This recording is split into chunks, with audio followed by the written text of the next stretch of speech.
ගොඩක් අය බිත්තරවල ගුණ ගැන කතා කරාට බිත්තර ගුණදායී විදිහට හදන හැටි කියලා දෙන්නේ බොහොම ටික දෙනෙක්. එහෙනම් මේ වීඩියෝ බලලා ඒක ඉගෙන ගන්න. පියවර අංක 1. සම්පූර්ණ බිත්තර දෙකක් කඩන්න. කොලෙස්ටරෝල් කියලා කහමද දෙක කන්න බය වෙන්න එපා. ඒක පරණ කතාවක්. දිනකට කහමද දෙකක් කෑව කියලා කිසිම අනතුරක් වෙන්නේ නැහැ. පියවර අංක 2. මෙන්න ඇත්තම මැජික් එක. කහ කුඩු සහ ගම්මිරිස් කුඩු ස්වල්පයක් ගන්න. කහ කුඩු වලින් ශරීරයේ දැවිල්ල අඩු වෙනවා වගේම ගම්මිරිස් දැමීමෙන් ඒ බලය දෙගුණ වෙනවා. පියවර අංක 3. ලුණු ටිකක් අඩුවෙන් ඉසින්න. හරියටම Tamanට ගැළපෙන තරමට. පියවර අංක 4.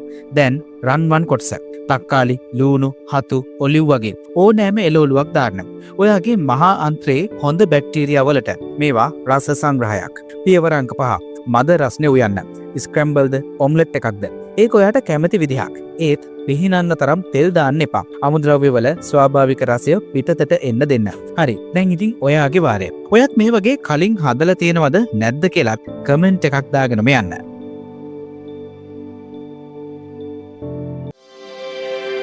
ඔබ තවමත් විවාහ වෙන්නේ නැද්ද? සහකරුවෙක් සහකාරියෙක් සොයනවද? අපගේ දහස් ගණන් යෝජනා අතරින් පැයක් ඇතුළත අප සොයා දෙන්නම්. දැන් මම තන්න 076යි 22යි 02යි 533. හදගැස්ම මංගල සේවය. පොලිසිය අසල නිට්ටඹුව.